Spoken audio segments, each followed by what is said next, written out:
What's up, everybody? Doc Dog 1985. There's levels to this. All right, check this out, guys. So, past few days over the weekend, I was thinking about this, and it was bothering me a little bit more than it should. Right? I can admit to you. And the reason I say that is because I've heard about this plenty of times before and just dismissed it. But I think it was just the combination of all of it combined that really just stuck with me. And for whatever reason, I just started digging in the past archive and picking things that people have said throughout this generation so far about Microsoft and Xbox and Game Pass and everything. And all these narratives put together just started bothering me, right? So I looked up what narrative means, right? Essentially, what a narrative is, it's a story. That's what it is. A narrative is a story. Now, when I say to you, I'm going to tell you a story, depending on who you are, how you grew up, your past experiences, whatever, whether you think the glass is half full or glass half empty type of person, when I say the words, I'm going to tell you a story, some of you are already thinking like, okay, it's going to be a fictional story. Some of you are thinking about it's going to be an educational story. And some of you might just be truly neutral to it, like, okay, let me hear what this story is, right? It's different from where if I say to you, I'm going to tell you a fact, right? And even if somebody tells you they're going to tell you a fact, sometimes it's still not a fact, right? But anyway, that's a whole nother video. So a narrative is a story. The best stories are the ones that are relatable, the ones that have some truth to it. But if you could stretch the truth just a little bit, right? It makes that even better. It's almost like when you watch a really good movie, right? You watch a really good movie, and at the end of the movie, it says based on a true story, and you're like, whoa, that was based on a true story. Or you watch the beginning of a movie and it says based on a true story. Like it gives the movie a little bit more oomph. Now that doesn't mean that movies that aren't based on a true story still aren't good, because there's plenty of great movies that are obviously not based on a true story, but there's still something to that. It's almost like music. Like when you listen to especially rappers, like if you believe that what they're saying is true, or like it's based on true story. Like if 50 Cent talks about being shot, well, he got shot 9 times in real life, so it's like, okay, it just makes it a little bit, gives a little bit more oomph, right? So this whole narrative that Xbox has no games. We'll start with that one. Here's the problem that I have with that narrative. The Xbox has no games narrative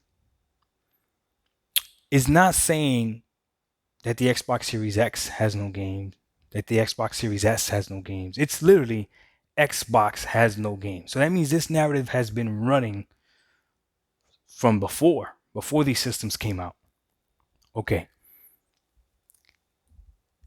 There's plenty of people that have an Xbox Series X or an Xbox Series S that are playing games on the console. So the whole Xbox has no games makes no sense when we're playing games on the console. Now, before you start typing, before you waste your time, I already know. I already know what you're gonna say. Well, that's not what we really mean. That's what you say when you get challenged, because then what you really mean gets changed into 10 different things. Because if you ask, okay, so what does it mean that Xbox has no games? Xbox has no games means that Xbox has no games since breakfast. Okay, then Xbox drops a game, right? Since breakfast. Even if it's a game that you don't like the Falconeer, right? No. What Xbox has no games actually means is Xbox has no good games. Okay, Xbox drops a good game. No. Xbox has no AAA games. Okay, Xbox drops a AAA game. Xbox has no games that are published by them. Xbox has no games that are walking simulators. Xbox has no games that you can blow on the controller. Xbox has all these things from Xbox has no games. Then you bring it all the way down so that it fits your narrative. When you say Xbox has no games, do you mean Xbox has no first party published by Xbox, exclusive games, AAA games that score a 90 or better. Like, what exactly are you meaning then? What exactly are you meaning? Because it's like if someone said, because this is an argument that I like to use, it's raining cats and dogs outside, right? It's beautiful. It's raining cats and dogs. Most people know that that just means that it's raining hard. If somebody said it's raining cats and dogs outside, right? And I go out there and it's just drizzling, I'm going to look at you like you're dumb. And that's exactly what's happening when you guys say Xbox has no games. There's plenty of games to play. So clarify that narrative. Here's another narrative that started bothering me, and I don't even know why, but it just did.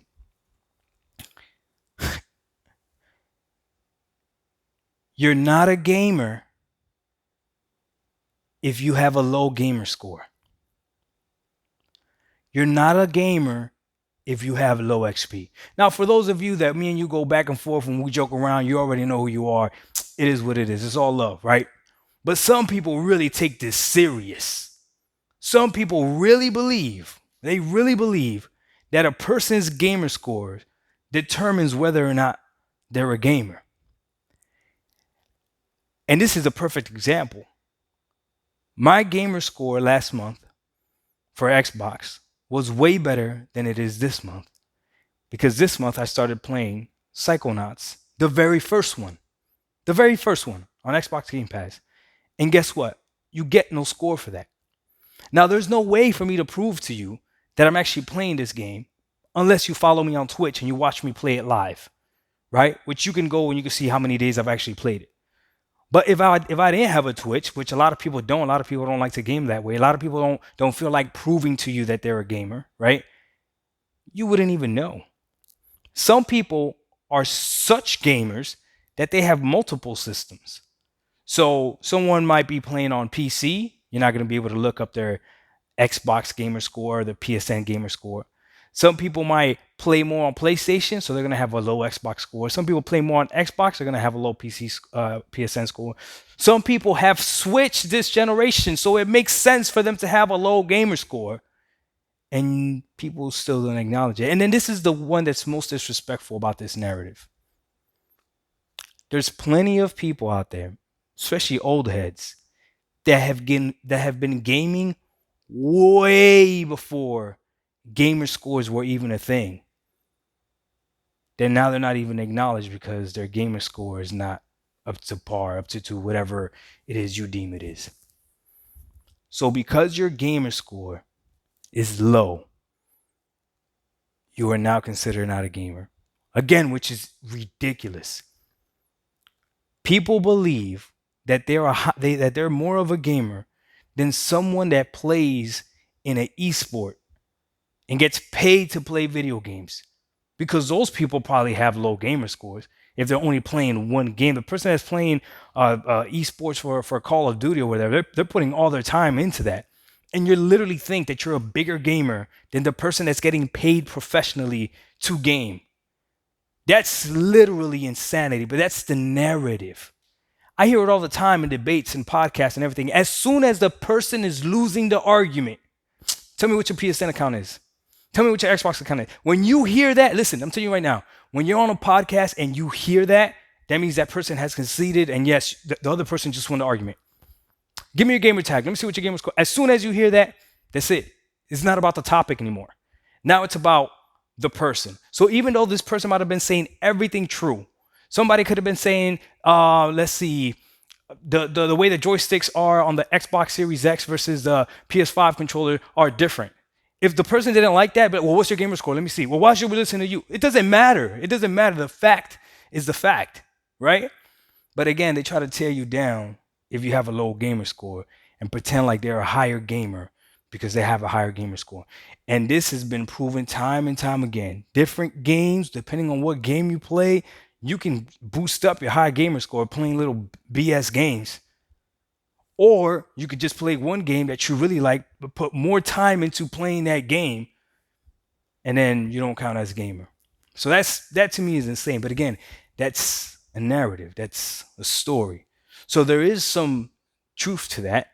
right? We're not going to act like a person with a 0 gamer score can claim that they're an Xbox gamer and they got a 0 gamer score, right? Or an Xbox Series X gamer. Let me say that, right? Actually, not really. I can't even say that because you could very well have an Xbox Series X and only be playing old games on it that don't give you gamer scores. So there's no way for me to actually tell if you're playing or not. So you could be one of the most hardcore gamers catching up on everything freaking Xbox. And we wouldn't know, and people would look at you like you're not a gamer. Again, that narrative. The other narrative is you don't need an Xbox. This one is tough because Microsoft promotes this, or you don't need an Xbox Series X or Xbox Series S. This one is tough because there's a lot of truth to this because you really don't need one, right? There's no dire reason to get one, right? But here's the thing. When you get an Xbox Series X or you get an Xbox Series S, you're not downgrading back to an Xbox One S or an Xbox One X. I'm sure there might be one person in the comment section that might do it. I'm sure there's probably one. But for the most part, the majority, you're not doing it. You're not going back. So then if there really is no reason at all, why would you not just go get your money back? Because once you have the consoles and you have the system and you see the speed and you see the infrastructure, you see the way things work. No, there is a reason. Once you've experienced the first time you play a game at 120 frames, there is a reason. There's a reason. Once you experience quick resume, something that you think you don't want until you actually have it, there's a reason. It might not be a good enough reason for you to get an Xbox Series X or S, which is perfectly fine. The same reason, there's not a good enough reason for me to get a PS5. I don't want Returnal. Ratchet and Clank tried it. It's all right.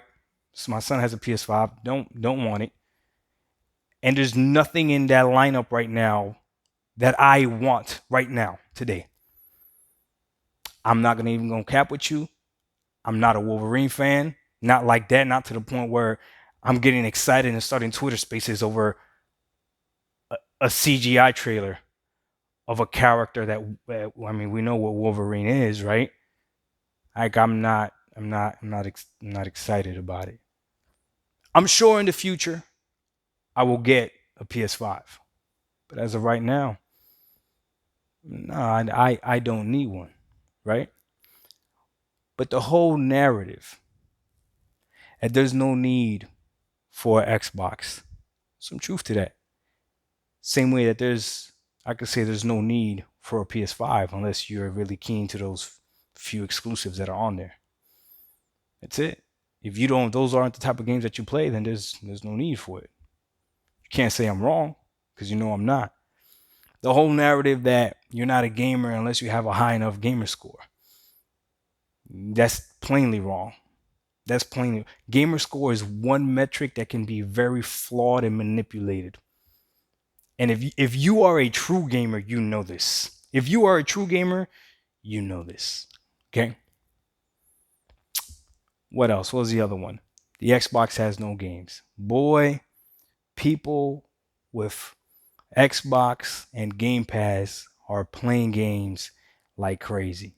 There's more people that have tried there's more people that have tried Game Pass and liked it and kept it than people that tried Game Pass and were like, no, this is not for me. But they exist. They exist. But come on now. Xbox has no games. That's just the narrative. But what's going to happen? Because you know it's going to happen, right? This is what I understand. You know it's going to happen. You guys are waiting for games 2022 as well, 2023. Some games don't have release dates, whatever. Same as Xbox games, same as us, right? But we know these games are going to come out. So then when these games do come out, what's the narrative going to be? It's not going to be Xbox has no games. Then watch. It's going to be Xbox has no games that have a Metacritic score of over 85. Xbox has no games that have a Metacritic score of of 90. Xbox has no AAA games. Xbox has no AA. Like a AAA or double A game defines what your experience with that game is going to be. It doesn't. There's plenty of AAA games that are trash. Is Cyberpunk a AAA game? Would that be considered a AAA game? Then I rest my case. And the whole exclusive games are what makes games great. I give you that. You got me with that one. I believed that for a second until I realized that games like GTA, Skyrim, Red Dead Redemption, all these games are multiplats. What do you want to do? Pay attention to the narratives that people are painting and understand that it's just a story. And some stories are false. Doc Dog 1985, yo, there's levels to this. We out. Peace.